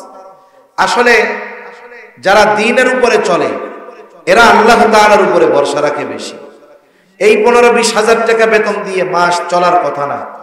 তার পাশেই লোকজন আয়েশা হুজুরের কাছে বলে, হুজুর আমরা 3 জন ফ্যামিলিতে 40,000 টাকা বেতন পাই, আমাদের তো মাস শেষে আরো ঋণ করতে হয়, অথচ হুজুরের দেখা যাবে নিজে 2 জন আরো এক হালি আছে, মানে মোট 5-6 জন আছে, বেতন তার 15,000। কেমনে চলে? আল্লাহ তাআলা চালান, আল্লাহর মধ্যে বরকত দেয়। বরকত 2 ভাবে হয়। একটা হলো আল্লাহ সুবহানাহু ওয়া তাআলা সরাসরি ওই জিনিসের মধ্যে বরকত দেন। কেমনে দেন? বলে ওই যে খন্দকের যুদ্ধে আল্লাহর নবী সাল্লাল্লাহু আলাইহি ওয়াসাল্লাম গেছেন, খাবার আছে 8-10 জনের জন্য। নবীজি বলছেন তরকারিও করবা না, আবার রুটির খামিরাগুলোও ঢেকে রাখবা, যা আছে ভেতরে থাক। নবীজি নিজ হাতে বেড়ে দিচ্ছেন। 10 জনের খাবার প্রায় 1000-এর উপরে মানুষ তৃপ্ত সহকারে খাইছে। সুবহানাল্লাহ। এটা স্বয়ং বস্তুর মধ্যে আল্লাহ বরকত দেয়। আরেকটা হলো বস্তুর মধ্যে দেয় না। একজনের দেখবেন যে অনেকে আছে খিদা লাগছে, 15 আইটেম খাইলেও পেট ভরে না। আর একজন আছে এই 3 টাকার 5 টাকার একটা রুটি নিছে, 5 টাকা দিয়ে একটা কলা নিছে, 1 গ্লাস পানি, তার পেট ভরে গেছে। ঠিক কিনা বলেন? বিভিন্ন পদ্ধতিতে আল্লাহ বরকত দেয়। এখন আসলে এই ইমাম সাহেব, উলামায়ে কেরাম যারা আছে, মাদ্রাসার শিক্ষক, বেতন কম, তবে বরকত আসে কেন? কারণ আপনি কোন মাদ্রাসার মসজিদের ইমামের ঘরে বেনামাজি বউ পাবেন না। প্রত্যেকটা ইমামের ঘরের মানুষ নামাজি, তার স্ত্রী নামাজ পড়ে, তার সন্তানেরা নামাজ পড়ে, কন্যা নামাজ পড়ে, মা বাবা নামাজ পড়ে। 2 বছরের ছোট ল্যাংটা বাচ্চা মা বাবা যখন নামাজে যায়, সেও তখন আল্লাহর দরবারে সেজদা দেয়। আল্লাহ তাআলা এই সেজদাগুলো বিফলে দেয় না। এই ঘরের মানুষ সকলে নামাজি হওয়ার কারণে বেতন কম হলেও ওই বেতনের মধ্যে বরকত দিয়ে দেয় কে? এই চিন্তা করে আবার হুজুরকে বেতন কম দেওয়া যাবে না। অনেকে চিন্তা, মানে ঢাকা শহরে এরকম আছে, তো দেখি তো হুজুররা বেতন বাড়াইতে গেলে যদি বলে যে আমার বেতনটা একটু বাড়ান, হায় রে হায়, এক বেতন বাড়ানোর জন্য 15 বার মিটিং করা লাগে। বেতন বাড়াবে কত? 200 টাকা। 15 বার মিটিং করে বেতন বাড়ায় 200 টাকা। হায় রে আফসোস। আবার নিজে এসে হুজুরের কাছে বলে, হুজুর আমরা বুড়া বুড়ি 2 জন এত টাকা পাই বাড়ি ভাড়া, এরপরেও মাস শেষে চলে না। আবার দেখেন লাখ টাকা কামাই করে মাস চলে না, আর হুজুর যখন বেতন বাড়ানোর কথা কয়, আপনাদের আয় হুজুর বরকত আছে। আসলে এই কথা হলো শয়তানি মার্কা কথা, এটা বাস্তব কথা না, এটা শয়তানি মার্কা কথা, বেতন না বাড়ানোর ধান্দা। এজন্য মসজিদের স্ট্রাকচার শুধু বাড়ালে হবে না, ওই মসজিদ যার মাধ্যমে জিন্দা আছে তাকেও যথাযথ সম্মান এবং সম্মানী দিতে হবে। ঠিক কিনা বলেন? তাহলে দেখবেন যারা নামাজি, আল্লাহ তাআলার ওয়াদা, আল্লাহ তাআলা বরকত দিবে, রিজিকের মধ্যে প্রশস্ততা দান করবে। তাহলে দুনিয়ার চিন্তায় মানুষ নামাজ পড়ে না, আর আল্লাহ বলে বান্দা তুমি নামাজি হও, দুনিয়ার চিন্তা আমি আল্লাহ দূর করে দিব। সুবহানাল্লাহ। এই জন্য আমরা মুসল্লি হব। মুসল্লি হলে যেমন জাহান্নাম থেকে বাঁচা যায়, মুসল্লি হলে অনুরূপ ভাবে দুনিয়ায় বরকতময় রিজিক পাওয়া যায়। এখন আসেন, আমরা যদি নামাজি হই তাইলে আমাদের দুনিয়ায় লস আছে, আখেরাতে তো লাভ আছে, দুনিয়ায়ও লাভ আছে। আপনি নামাজ শুরু করে দেন, নামাজ শুরু করছে বেনামাজি, শয়তানে কিন্তু ওয়াসওয়াসা বিভিন্ন ভাবে দেয়, শয়তানে কিন্তু বুজুর্গ সাইজাও ধোঁকা দেয়। এখন ও প্রথম নামাজ যখন শুরু করে, তাফসিরে বাইজাবির একটা হাসিয়ার মধ্যে আছে যে মানুষ যখন নতুন নতুন ইবাদত শুরু করে তার মধ্যে একটা রিয়া ভাব আসে। রিয়া মানে লোক দেখানো, যে আমি নামাজ পড়তেছি, মানুষ দেখতেছে। এখন এই টাইমে শয়তান এসে একটা ধোঁকা মারে, কিন্তু এসে বলে দেখ ওই ইবাদত করার চাইতে না করা ভালো, যেই ইবাদত মানুষকে দেখানোর জন্য করা হয়। এখন ও চিন্তা করবে কথা তো ঠিক, ইবাদত করতেছি মানুষকে দেখানোর জন্য, তাহলে তো গুনাহ হবে, আল্লাহর জন্য করতে পারতেছি না, তাহলে বাদই দিয়া দিই। এটা কিন্তু শয়তানের একটা ধোঁকা। ইবাদত আল্লাহর জন্য হওয়া পর্যন্ত অপেক্ষা করতে হবে। এখন ওর মনে প্রথম কয়দিন আসবে যে মানুষ দেখুক। এক কাজ মানুষরে আর কয়দিন দেখাবেন? ঠিক কিনা কোন? এক কাজ কয়দিন দেখাবে? 1 মাস 1.5 মাস পরে দেখা যাবে কি এখন আর মানুষ দেখতেছে বা না দেখতেছে এতে তার কোনো কিছু যায় আসে না। প্রথমে হইল রিয়া, এরপরে কিছুদিন যদি কন্টিনিউ রাখে, এরপরে যেটা হবে সেটা হবে আদাত, মানে অভ্যাস। কি হবে? অভ্যাস। অনেকে আছে দেখবেন এমনি ফজরের সময় ঘুম ভেঙে গেছে, এটা তার অভ্যাস হয়ে গেছে। এইবার এর উপরে কিছুদিন ইবাদত করতে থাকবে, এটা হবে অভ্যাস। এরপরে এক সময় যদি অবস্থা অটল থাকতে পারে, কন্টিনিউ রাখতে পারে, এরপরে ওইটা প্রকৃত ইবাদতে পরিগণিত হয়ে যাবে। এজন্য সময় তো দেওয়া লাগবে নাকি? আমি কি গাছ লাগাইয়েই কলা গাছে কলা খাইতে পারবো? একটু সময় দিতে হবে না? এরপরেই না কলা আসবে। ইবাদত কন্টিনিউ করতে হবে। একটা সময় দেখবেন ওই ইবাদতটা একমাত্র আল্লাহর জন্যই হবে। সুবহানাল্লাহ। তাহলে ইবাদত করলে দুনিয়ারও লাভ, আখিরাতেরও লাভ। মুসল্লি হলে দুনিয়ারও লাভ, আখিরাতেরও লাভ। তাহলে জাহান্নামীর এক নম্বর কারণ বলছে আমরা মুসল্লি ছিলাম না, আর আমরা মুসল্লি হব। আমরা কি হব? জবান খুলে বলেন, আরো জোরে বলেন, কি হব? নিজেও হব, ঘরের মানুষগুলোরও মুসল্লি বানাবো। দুই নাম্বার কারণ, ওয়ালাম নাকু নুতঈমুল মিসকিন, আমরা মিসকিনদেরকে খানা দিতাম না। খানা খাওয়ানো এটা বড় ফজিলতের কাজ। নবীজি সাল্লাল্লাহু আলাইহি ওয়াসাল্লামের কাছে একজন এসেছে, এসে জিজ্ঞাসা করতেছে আইয়ুল ইসলামি খাইর, ইসলামের মধ্যে সর্বোত্তম আমল কোনটা? নবীজি বলেন তুতঈমুত তাআম ওয়া তাকরাউস সালাম আলা মান আরাফতা ওয়া মান লাম তারিফ, তুমি মানুষকে খানা খাওয়াও আর পরিচিত অপরিচিত সবাইকে বেশি বেশি সালাম দাও। নবীজি এখানে কোনো ক্লাসিফিকেশন করেন নাই, স্তর বিন্যাস করেন নাই। তুমি যাকেই আল্লাহর জন্য খাওয়াবা ফজিলত আছে না নাই?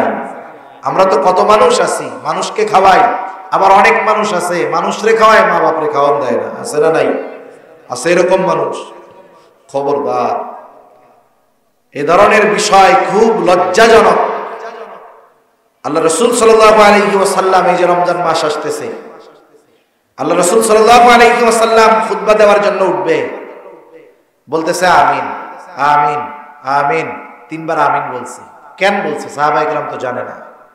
জিজ্ঞাসা করতেছি, ইয়া রাসূলুল্লাহ তিনবার আমিন কেন বললেন?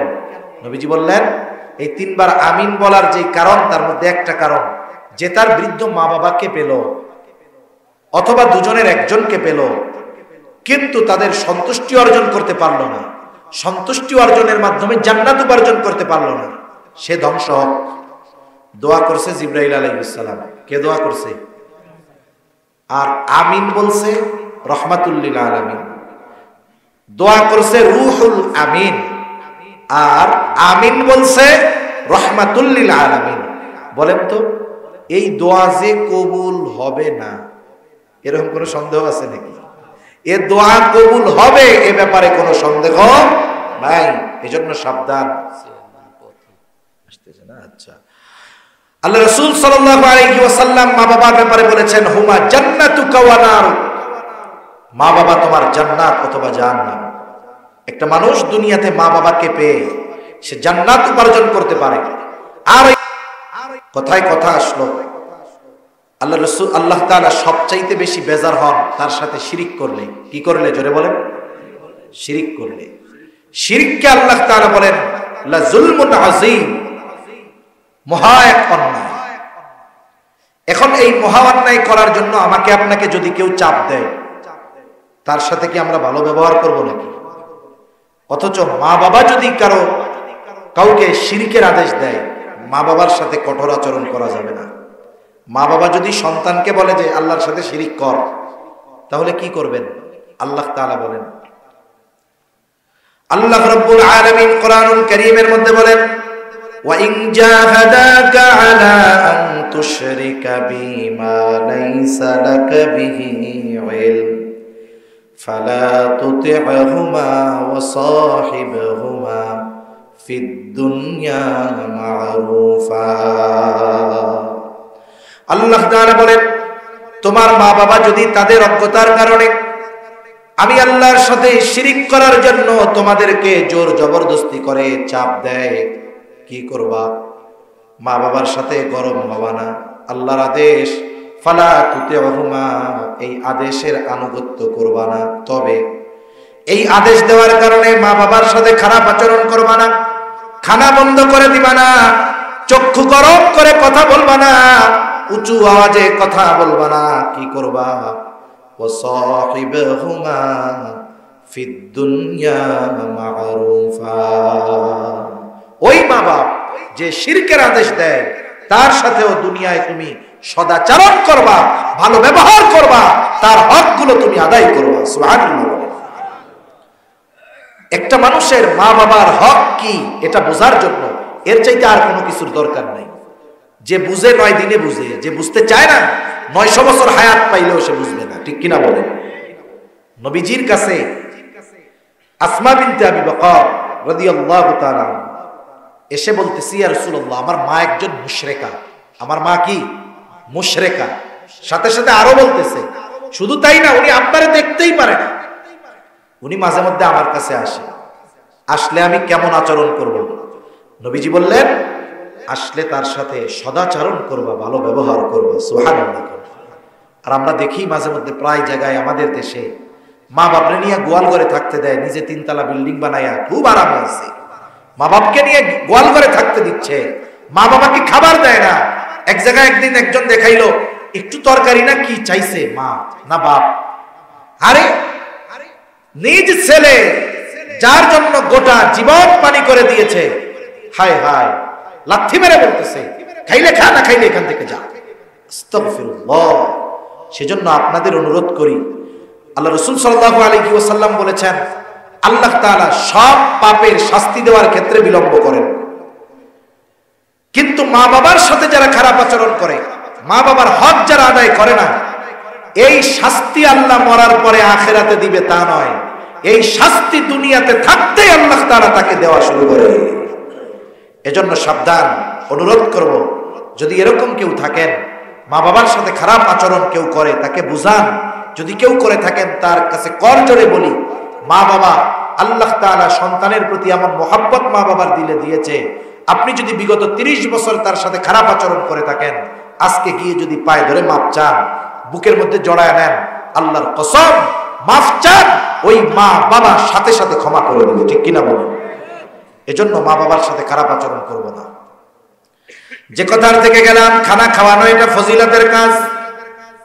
আপনি যাকেই খাওয়ান আল্লাহর জন্য যদি খাওয়ান, ফজিলত আছে না নাই? সেজন্য আমরা খানা খাওয়াবো। এই যে রমজান মাস আসতেছে, আপনাদের যাদের অ্যাবিলিটি আছে, ধনী মানুষ, দরিদ্রদেরকে কিছু দিবেন। রোজা রাখতে কষ্ট হয়, জমিনে কাজ করে, কৃষি কাজ করে কষ্ট হয়, আপনি তাদেরকে আপনার বাড়ির মেহমান বানায় নেন। আপনার কারণে সে যদি রোজা রাখতে কষ্ট কম হয়, সেও দোয়া করবে, আর তার রোজা রাখার কারণে তার রোজার সমপরিমাণ সওয়াব আল্লাহ তাআলা আপনার আমার আমলনামায় লিখে দিবে। 3 নাম্বার কারণ, আচ্ছা শেষ করে দিচ্ছি, চলে আসুক। 3 নাম্বার, জাহান্নামীরা জাহান্নামে যাওয়ার 3 নাম্বার কারণ কি? ওয়াকুন্না নাখুযু মা'আল খায়িদিন। অনর্থক অহেতুক কথাবার্তায় যারা লিপ্ত থাকতো, তাদের সাথেও আমরা গিয়া থাকতাম। আমাদের দেশের অধিকাংশ চায়ের দোকান অনর্থক একটা মজলিস, ঠিক কিনা বলেন? দুনিয়ার 2টা মজলিসে বসবো। একটা হলো যেই মসজিদে, যেই মজলিসে দুনিয়ার কল্যাণ আছে, দুনিয়াবি কিছু ভালো কাজ আছে না, সামাজিক কিছু কাজ আছে, এই ধরনের মজলিস। 2 নাম্বার ওই মজলিস যেখানে আখিরাতের উপকার আছে। এই 2 ধরনের মজলিস ছাড়া বুজুর্গানে দিন অন্যান্য মজলিসে বসতে মানা করছেন, কারণ অন্যান্য প্রত্যেকটা মজলিসে গুনাহ হয় কোনো না কোনো ভাবে। এই জন্য আমরা দুনিয়াবি গুনার মজলিসগুলো থেকে বেঁচে থাকব। 4 নাম্বার কারণ বলতেছে, ওয়া কুন্না নুকাযযিবু বিয়াউমিদ্দিন। জাহান্নামীরা বলবে, আমরা কিয়ামতের দিবসকে অস্বীকার করতাম। এটা 2 ভাবে হতে পারে। একটা হলো সরাসরি কিয়ামতকে অস্বীকার করা, আর একটা হলো কিয়ামতের ব্যাপারে, পরকালের ব্যাপারে উদাসীন থাকা। কেউ যদি কিয়ামতকে অস্বীকার করে, নিঃসন্দেহে সে বেঈমান, কোনো সন্দেহ নাই। আবার কেউ যদি কিয়ামতের ব্যাপারে উদাসীন থাকে, এই উদাসীনতার কারণে যদি আল্লাহ তাআলার আদেশ নিষেধ মেনে না চলে, তাকেও দীর্ঘকাল জাহান্নামের মধ্যে অবস্থান করতে হবে।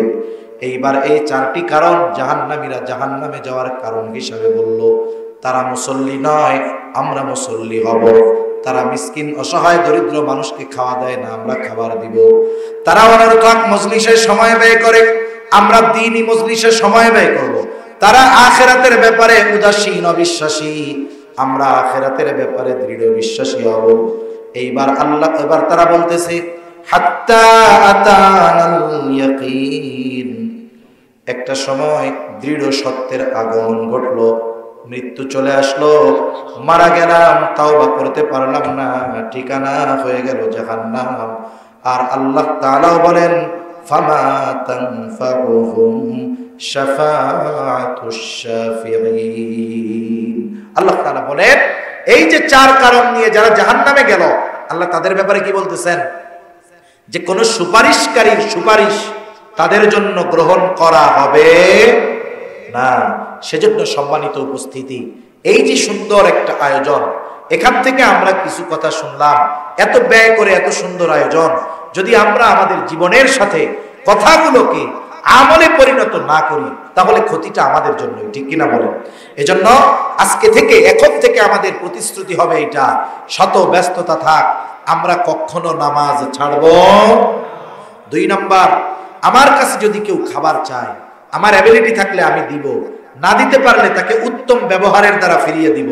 আমার কাছে নাই, আমি আমার বন্ধু পরিচিত জনকে বলবো তুমি একটু দাও, 10টা টাকা দিয়ে একটা রুটি কলা কিনা দাও। কি হলো? ও 10 টাকা দিয়ে খাওয়াইয়া সোয়াব পাইলো, আমি সুপারিশ করে সমপরিমাণ সোয়াব পাইলাম। ঠিক আছে না? 3 নাম্বার, অনর্থক মজলিসে বসবো না। যেসব মজলিসে গোনা হয় ও সব জায়গায় বসবো না।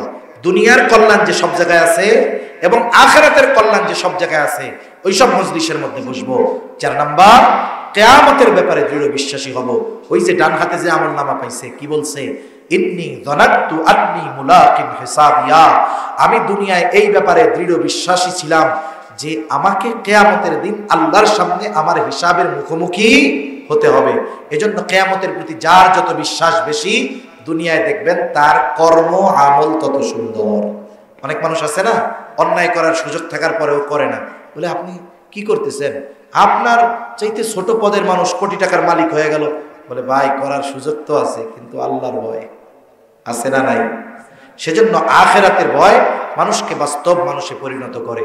আল্লাহ সুবহানাহু ওয়া তাআলা এই 4টি বিষয়, যেই কারণগুলোতে জাহান্নামীরা জাহান্নামী, ওই কারণগুলো থেকে আমাদের বেঁচে থাকার তৌফিক আল্লাহ দান করুন। সকলে জবান খুলে বলি আমিন, আরো জোরে বলি আমিন। ওয়া আখিরু দাওয়ানা আনিল হামদুলিল্লাহি রাব্বিল আলামিন।